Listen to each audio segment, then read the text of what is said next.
Hey friends, if the print screen button is not working in Windows 11, then please watch this video.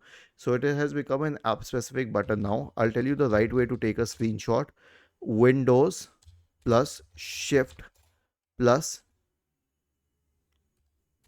S. Windows plus Shift plus S. Press this and see what happens. It will open the sniping tool. You can take a screenshot and then it can you can save that screenshot later. I'll show you once again. Windows plus Shift plus S, you can use the sniping tool to take a screenshot.